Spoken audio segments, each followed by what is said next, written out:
સુરત શહેર પોલીસ દ્વારા ઝડપી પાડેલ 1.46 કરોડના દારૂનો નાશ કરાયો છે। માત્ર એક વર્ષની અંદર 6 પોલીસ સ્ટેશન દ્વારા 1.46 કરોડનો દારૂ ઝડપી પાડ્યો છે। ઝોન 1 વિસ્તારમાં આવતા સારોલી, લસકાણા, કાપોદ્રા, સરથાણા, વરાછા અને પૂના પોલીસના દારૂનો નાશ કરાયો છે। કરોડો રૂપિયાના દારૂ પર રોલર ફેરવી દેવામાં આવ્યું છે।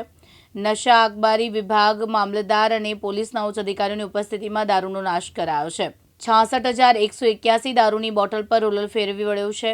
છેલ્લા એક વર્ષ દરમિયાન ઝોન 1 વિસ્તારમાં પ્રોહિબિશન એક્ટ હેઠળ બુટલેગરો વિરુદ્ધ પાસાની પણ કાર્યવાही કરવામાં આવી રહી છે। आज रोज जोन 1 पुलिस स्टेशन के विस्तार में इसमें वराछा, पूना, सारोली, सरथाना, लसकाना और कापोद्रा पुलिस स्टेशन आते हैं।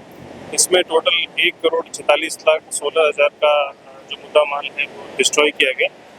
यहाँ पे जो कमेटी बनी उसमें हमारे सूरत शहर के एसडीएम, सिटी प्रांत साउथ और आबकारी अधिकारी श्री की हमारी कमेटी बनी और इस कमेटी ने अच्छे से काम करते हुए सारे मुद्दा माल को नाश किया। मोर देन 66,000 बॉटल्स थी और सारे को एसएमसी के कोऑर्डिनेशन में सरकारी पंचों के सामने और फायर सेफ्टी और हेल्थ का रेगुलेशन जो है, जो गृह विभाग का जो नया सर्कुलर है उसके बेसिस पे हमने सबका नाश किया।